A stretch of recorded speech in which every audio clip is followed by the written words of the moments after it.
But we were making those steps, and I had support from the commissioners to do so, and we just got the carpet dragged right out from underneath our feet. Up front here.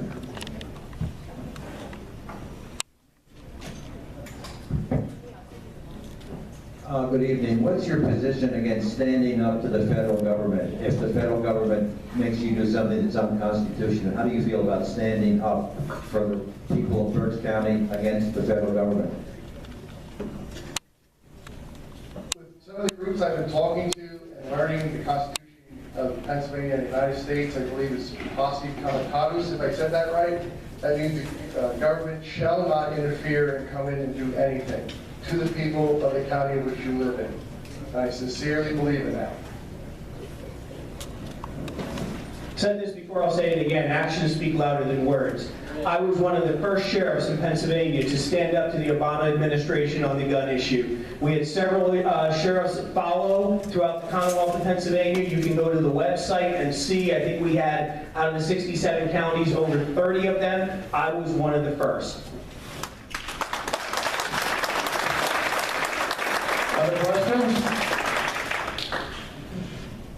Okay, there was a question directed at one of the candidates by one of the others, so I will give Eric 30 seconds to... Okay, my opponent mentioned about he was never sued. I'm going to tell you right now, I get sued a lot.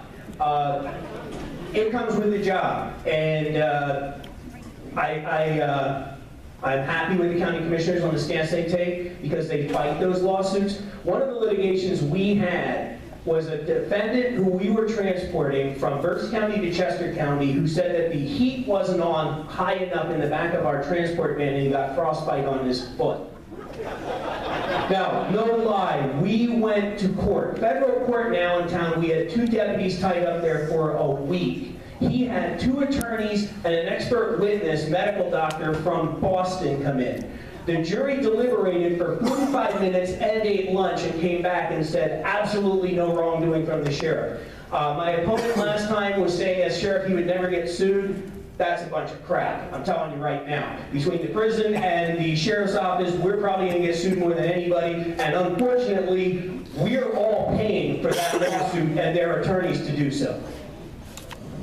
30 seconds to respond to that. I do have one quick story here, if there's no more questions. That circular that comes out with those wanted people, twice over the years, he's cost me money. They were my tenants, and I had to turn them in.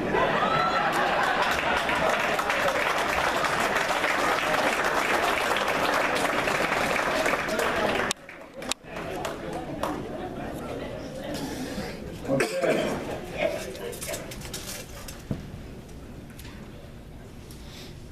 Rod, start the timer. He has 1 minute for introduction. I might run for chairman next year. I don't know that. Okay, our next panel is the county commissioners. Are they all here? Are they ready to roll? I see 1 coming. I see 2.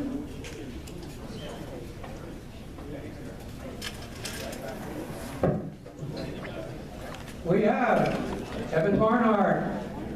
We have Kristen Leinbach, the 2 incumbents, and we have the challenger, Dunn, and I apologize, I never heard it before. V. Mazzell, okay, V. Mazzell. Okay, 3 gentlemen, will we get the standard 3 minutes for telling us why they have to be retained or a new man in, and then if any of them have any comment that's directed to the others, they'll get a response time.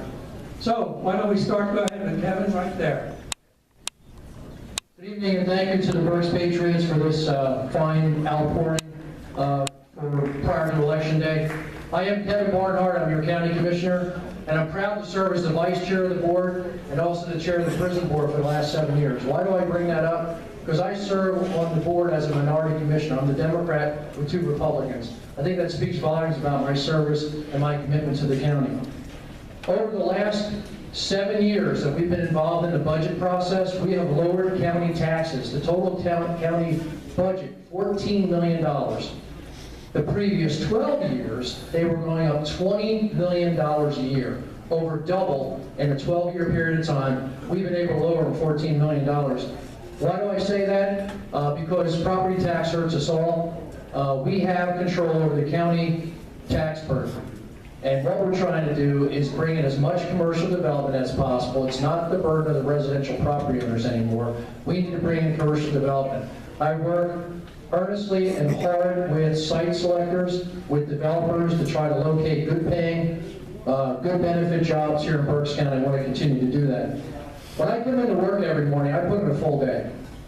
I don't come in occasionally or come to certain meetings. I come to everything. I'm the go-to guy, I believe, and I think Christian can attest to that. When there's something to be done, he and I step forward. I was instrumental in recreating a police study to look at policing countywide. The library study that's recently been put out on the table, I'm on the steering committee to try to find efficiencies and ways to save money to keep our libraries vibrant in Berks County.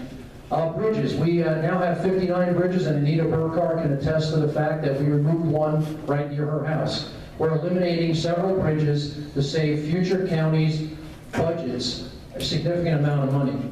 I was instrumental in working and forming BARDA and the Red Rose in the South Central Transit Authority. What did that do? Save local taxpayers $500,000 a year. $500,000 a year in local.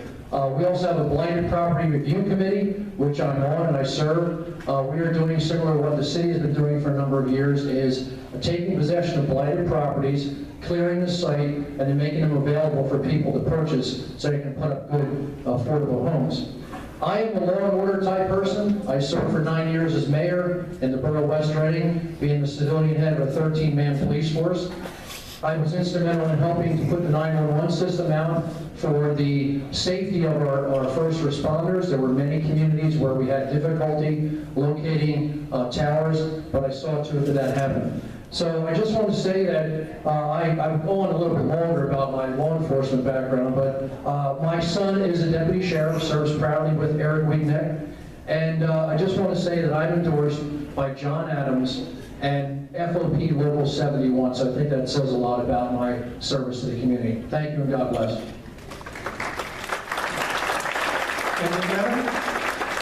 We will now hear from Christian Leinbach. Thank you very much, Rod, and thank you to the Berks Patriots.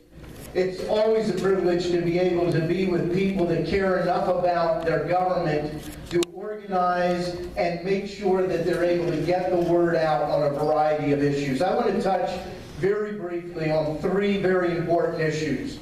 A couple of years ago, I had some realtors come to me, some builders, and say, we are becoming very concerned about, of all things, property taxes, and we are hearing that areas like Chester County, Montgomery County, Lehigh County, Lancaster are actually much better when it comes to property taxes than Berks. Our Planning Commission did a definitive study. It is up on the Planning Commission website, and it shows that Berks County, if you take a $100,000 home, built in 2015, takes a larger chunk of property taxes than the same house in any of the surrounding counties and any of the other third-class counties in the Commonwealth, and the driver is school property tax. It continues to be one of the #1 problems in Berks and in Pennsylvania, and relief isn't the answer. Elimination is the only answer that we should support. Number 2 years ago, I began working with the National Association of Counties on EPA regulations that were being pushed on the states and on local governments and on farmers, called Waters of the U.S., one of the most expansive overreaches ever. We fought that at the national level for 2 years. And we thought we lost the battle earlier this summer when the Obama administration said, we really don't care what the farmers think, we don't care what counties think, the rules are going into force, and they did. But we kept fighting. And last Friday, a federal appeals court in Ohio ruled that waters of the U.S. are a complete overreach of the power of the federal government and stopped it nationwide. It will trust me, it will go to the U.S. Supreme Court, and as your county commissioner, I will continue to stand with my other board members on the National Association of Counties to fight that. And the final thing was announced yesterday, and it is a new organization that has been formed in Berks County called Consider It. And it is designed to tackle complex and difficult issues in a civil fashion. The first program will be November the 9th at Alvernia College on immigration, and the two keynote speakers, one will be from La Raza, which is a more liberal view on immigration. The other speaker will be from the Heritage Foundation. If you'd like more information, contact me. You can contact my website, christianweinbach.com. God bless. Thank you, Jason. Now we'll hear from the challenger, Don Mimazov. Good evening. My name is Don Benazel, and I'll get up front that Benazel is a tough name to pronounce, and it's a difficult name to spell. But the first thing I'd like to do is introduce my wife, Karen Benazel, in the back of the room. We have been happily married for 38 years. We have 3 grown sons. The one worked for Senator O'Pake for a number of years, now he's working for Senator Dinniman. My middle son, or our middle son, is a counselor at Kids Peace, and my youngest son, our youngest son, is a captain in the Marine Corps, just making his transition to civilian life this week. But I'd like to tell you a little bit about myself. After high school, I enlisted in the Army. I served 1 year in Vietnam and 1 year in Germany. After being discharged, I came home. I earned a degree from Kutztown University, and then went on to earn my master's in finance and economics from Lehigh University. For the past 34 years, I worked for Air Products and Chemicals, a Fortune 500 company. And during that time, I was also an adjunct professor at Cedar Crest College in teaching classes in economics, finance, and governmental accounting. I was also on the local school board for 13 years and president for 12.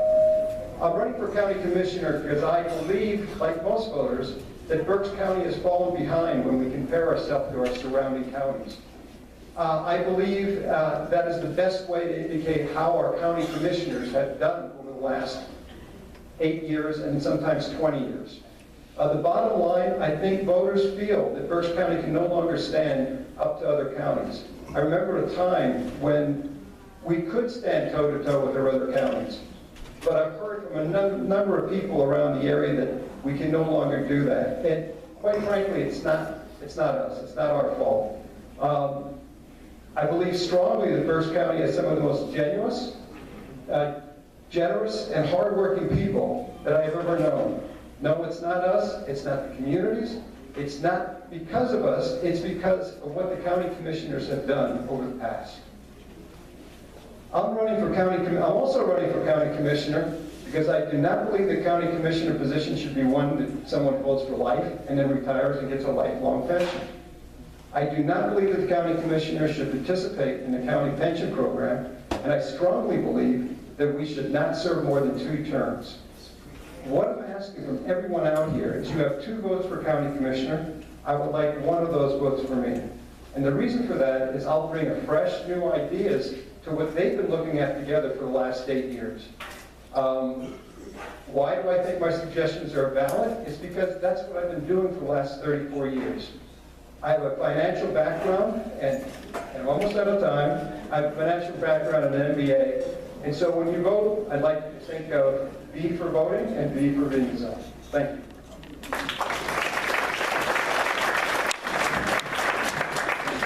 Thank you to all 3 gentlemen. I should point out that the 4th candidate for county commissioner, Mark Scott, did notify us in advance that he had a conflict, so he did not forego the opportunity to speak tonight for invalid reasons. So now, I did not detect any comment by any of the gentlemen directed to one or the other, but by the same token, by our format, any one of you 3 would like to ask the question of the others or the other?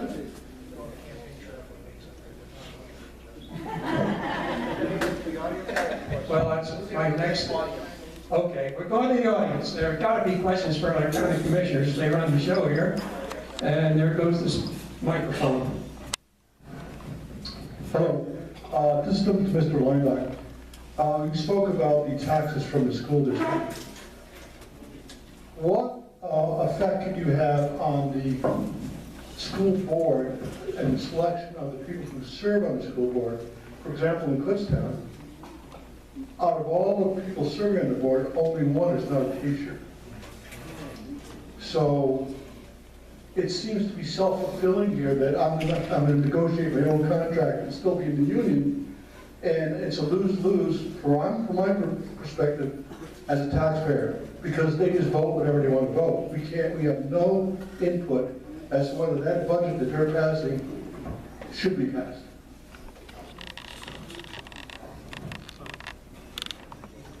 First of all, I think everyone is aware that the laws that are written that govern a school board come from the legislature.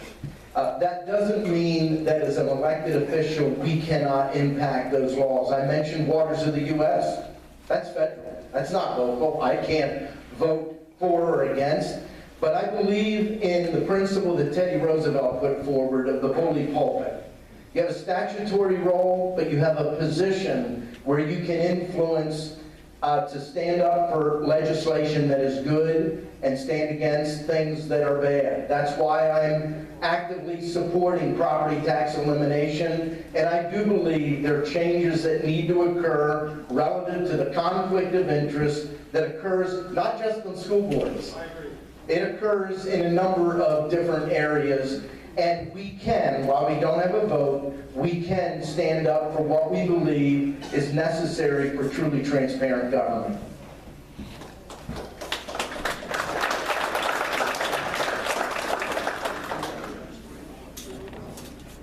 Sure. The key with the school boards is it doesn't take a lot of votes to be on the school board. People usually don't campaign for it. There's no pay that goes along with it, and there's a lot of long hours. The problem is people aren't voting.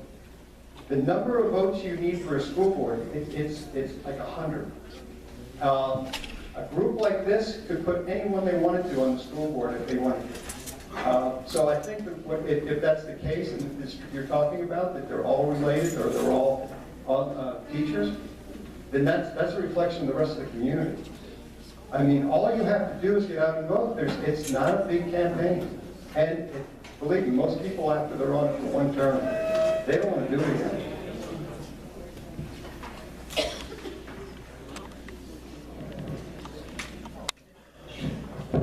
Despite what Jim says, I got this show ahead of schedule. We're okay. We can take more questions here. It's my understanding there were illegal immigrants in Berks County, western part of Berks County. As a county commissioner, what would you do if these illegal immigrants were transported to Berks County by the federal government?